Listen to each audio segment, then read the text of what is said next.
Buenos días, tardes o noches a todos y todas, dependiendo el horario en el cual visualicen el video. Mi nombre es Valentín Velázquez. En la clase de hoy hablaremos de la anatomía del nervio mandibular. Con esta clase finalizaríamos la serie de videos con las cuales describimos a la anatomía del nervio trigémino.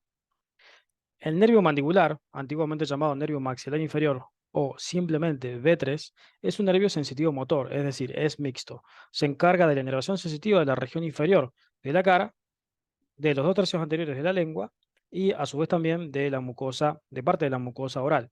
Se encarga de la inervación motora de los músculos masticadores, es decir, el macetero, el pterigoideo lateral externo, pterigoideo lateral interno, temporal y el músculo miloioideo. Este nervio se origina a través de dos raíces, una raíz sensitiva y otra motora, que atraviesan el agujero oval, perteneciente a el ala mayor del efenoides. Allí ingresa a la región infratemporal o región interpterigoidea y se distribuye a su vez em, y se divide a su vez, perdón, a través de sus dos ramas terminales al suelo de la boca y a todo el espesor del hueso mandíbula o maxilar inferior. Dijimos entonces que este nervio se origina aquí, a la altura de la base del cráneo, a través de dos raíces. Una raíz sensitiva, que es la que estamos visualizando, y otra raíz, que es motora, que se encontraría por debajo de la raíz sensitiva. La raíz motora se localiza en la porción externa del ganglio de Gasser, también llamado ganglio trigeminal o ganglio semilunar. También se va a ubicar en la prolongación anterointerna del cabum de Meckel, de ese desdoblamiento de la dura madre. La raíz motora se localiza por debajo de, de esta raíz sensitiva, es muchísimo más pequeña que la raíz sensitiva y proviene del núcleo masticador del trigémino. Se unen ambas dos raíces a la altura del agujero oval y este nervio se va a distribuir por toda la región infratemporal, dividiéndose luego de un breve trayecto en sus dos ramas terminales. El nervio lingual, que va al suelo de la boca, y el nervio alveolar inferior o dentario inferior, que se distribuye por todo el espesor del conducto mandibular. Ahora, en lo que concierne a las relaciones de este nervio, vamos a iniciar describiendo sus relaciones a la altura de la base del cráneo. Este nervio se origina, pues, en la prolongación externa del ganglio de Gasser. Se ubica también en la prolongación anteroexterna del cabum de Meckel. Tiene un breve trayecto de 2 a 7 milímetros, dirigiéndose en ese sector, pasando por encima de los nervios petrosos. Hacia el lateral se va a relacionar con la arteria meningia media, que se encuentra claramente aquí ingresando al endocráneo a través del agujero redondo menor o agujero efenoespinoso o simplemente agujero espinoso. Y hacia medial se va a encontrar en relación con los elementos mediales, es decir, el seno cavernoso y arteria carótida interna y nervios de la motilidad ocular extrínseca. A la altura del agujero oval, este nervio va a estar acompañado de la arteria meningia menor, que es inconstante. Esta arteria es una rama de la maxilar interna, también se la conoce con el nombre de rama accesoria de la arteria meningia media, y a su vez también se va a ver acompañado de un plexo que se dirige del plexo pterigoideo posterior hacia el plexo cavernoso. Recordemos que en esta región el nervio se va a unir con, o sea, las dos raíces del nervio trigémino, la sensitiva y la motora, se van a unir a la altura del agujero oval. Aquí lo podemos visualizar y aquí nuevamente podemos visualizar su trayecto hacia abajo, hacia afuera y hacia adelante. Ahora bien, en las relaciones que conciernen en este sector, que son las relaciones de la región infratemporal o de la región interpterigoidea, este nervio en este sector va a tener un trayecto de 4 o 5 milímetros. Rápidamente se divide en sus dos ramas terminales, que son el nervio lingual y el nervio dentario inferior. A su vez, también en este sector va a dar sus numerosos ramos colaterales que se distribuyen hacia la región temporal, hacia la región maceterina y hacia aquí, por ejemplo, la región de la lámina lateral de la apófisis pterigoides del efenoides. En este sector la relación más importante es la que se encuentra con la arteria maxilar interna, que la podemos visualizar aquí. La arteria maxilar interna es una de las dos ramas terminales de la arteria carótida externa. Ingresa a la región infratemporal rodeando el cuello del cóndilo y se va a situar por debajo del nervio mandibular. Claramente, como vemos aquí, se sitúa por debajo del nervio mandibular. En este sector, la arteria maxilar interna va a dar dos ramos colaterales importantes, que son la arteria meningia media y la arteria meningia menor.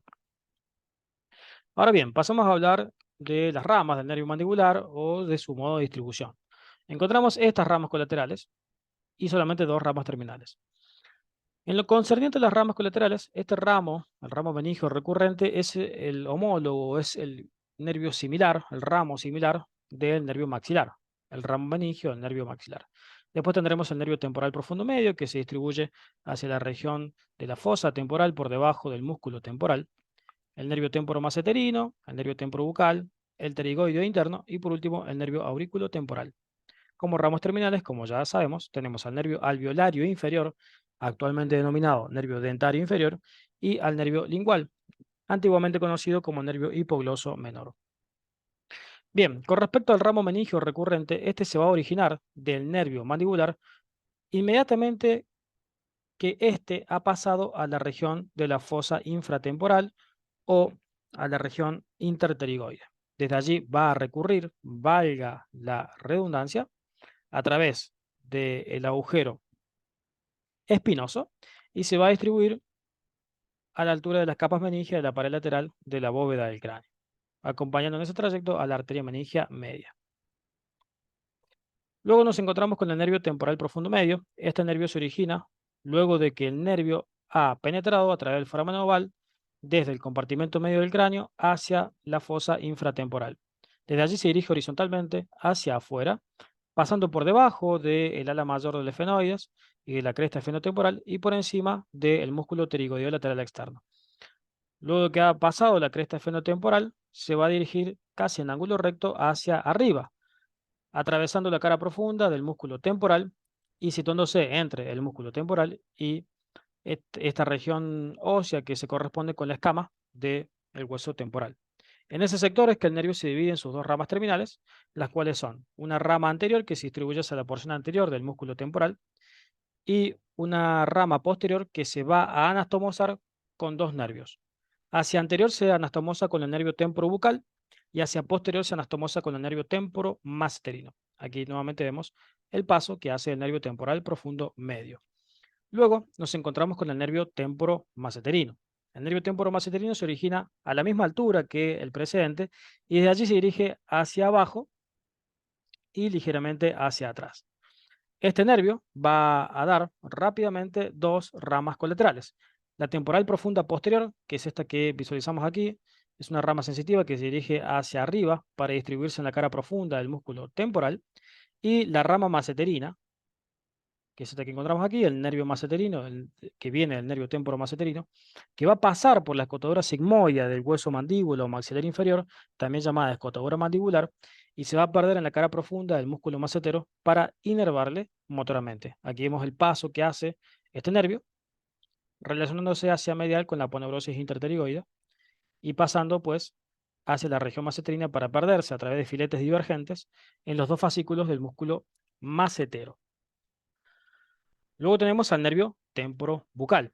El nervio temporobucal es este que encontramos aquí, se origina por debajo del nervio temporal profundo medio, que es este que encontramos aquí. Se va a distribuir por los dos fascículos o las dos cabezas del músculo pterigoideo lateral externo, claramente como vemos en este ilustrado, y se va a dividir en dos ramos.